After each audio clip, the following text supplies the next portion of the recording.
Dear students, Assalamu alaikum. Today our lecture is about second year chapter name differentiation. आज हम लोग बेटा continue करेंगे अपना next topic which is the chain rule. तो सबसे पहले हम चेन रूल की डेफिनेशन को रीड कर लेते हैं। Suppose that we have two functions f of x and g of x and they are both differentiable. यहाँ पे हम दो फंक्शंस कंसिडर कर लेते हैं f of x and g of x और बोथ आर डिफरेंशिएबल, और दोनों के हैं बेटा डिफरेंशिएबल हैं, यानी दोनों के डेरिवेटिव्स पॉसिबल हैं। तो इसमें फिर आपने दो कंडीशन याद रखनी है। सबसे फर्स्ट कंडीशन क्या है, f of g of x is equal to f prime of g of x multiply by g prime of x। Chapter number 1 में पढ़ा था कंपोजिशन ऑफ फंक्शंस, तो एज इट इज़ बिल्कुल इसी तरह हम यहाँ पे भी कंपोजिशन ऑफ फंक्शंस में दो फंक्शंस के डेरिवेटिव्स को कंपोज कर रहे हैं।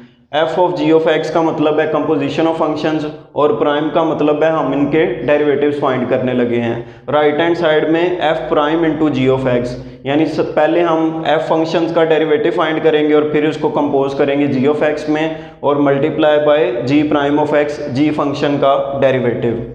और जो सेकंड कंडीशन बेटा आपने इसमें याद रखनी है वो हमारे पास क्या है, if y is equal to f of u, अगर y f ऑफ u के इक्वल हो and u equal to g of x, then the derivative of y with respect to x is dy over dx is equal to dy over du multiply by du over dx।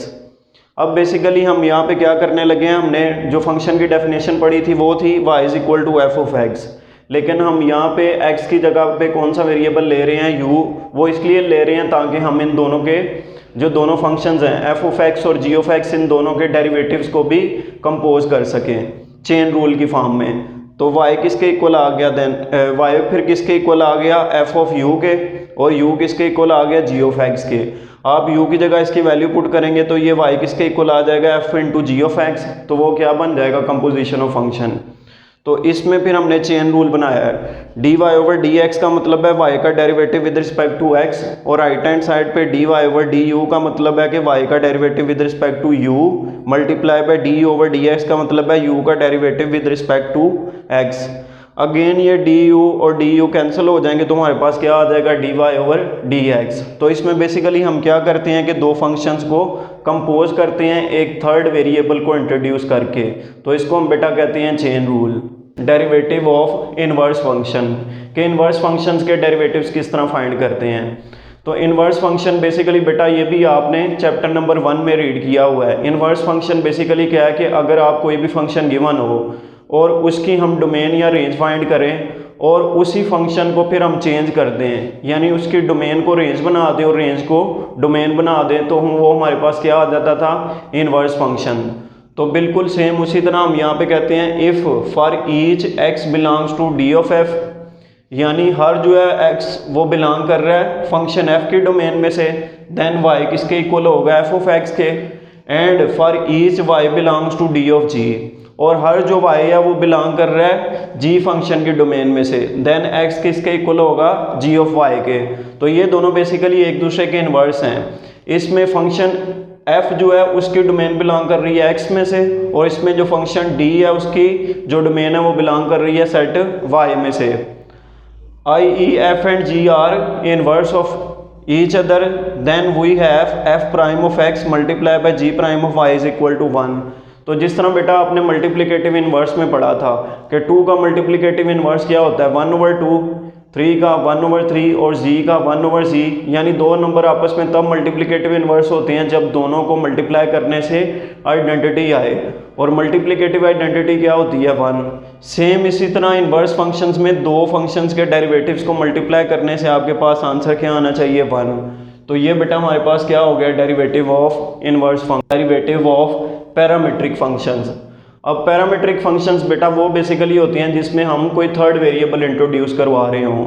जिस तरह हमने यहाँ पे एक नया variable u introduce करवाया था, तो ये भी बेसिकली पैरामीट्रिक इक्वेशन है, y is equal to f of u और u is equal to g of x। तो sometimes x and y are separately given as functions of a single variable. इसमें बेटा कह रहा है कि बाज़ औक़ात x और y जो हैं वो अलग अलग फंक्शंस होते हैं एक सिंगल वेरिएबल के, जिसको हम क्या बोलते हैं, t कॉल्ड अ पैरामीटर। और वो सिंगल वेरिएबल कौन सा है, t, जिसको हम पैरामीटर कहते हैं। और x को हम इक्वल कह देते हैं f ऑफ t के और y को हम इक्वल कह देते हैं g ऑफ t के। यानी x हमारे पास एक फंक्शन f ऑफ t के इक्वल है और y हमारे पास एक फंक्शन g ऑफ t के इक्वल है, आर कॉल्ड पैरामीट्रिक इक्वेशंस। अब बेटा इनको पैरामीट्रिक इक्वेशंस क्यों कह रहे हैं, क्योंकि इनमें भी एक थर्ड वेरिएबल आ रहा है जिसको हमने t का नाम दिया, जिस तरह इसमें एक थर्ड वेरिएबल था जिसको हमने u का नाम दिया था। इन दिस केस वो यूज चेन रूल। तो इस केस में बेटा फिर हम क्या करेंगे, चेन रूल यूज़ करेंगे, which is d y over d x is equal to d y over d t multiply by d t over d x. यानी इसमें बेसिकली हम क्या कर रहे हैं, y का डेरिवेटिव ले रहे हैं विद रिस्पेक्ट टू x और इसमें हमने चेन रूल बनाया है, डी y का derivative with respect two variable t और t का derivative with respect two variable x, ये दोनों आपस में कैंसिल हो जाएंगे। तो अगेन हमारे पास क्या आ जाएगा, d y over d x. ये सारा हम बेसिकली इसलिए कर रहे होते हैं कि बास हमारे पास बेटा फंक्शंस ऐसे आएंगे जिसमें y और x के अलावा कोई थर्ड वेरिएबल यूज़ हो रहा होगा, जिस तरह t हो गया, u हो गया और थीटा हो गया।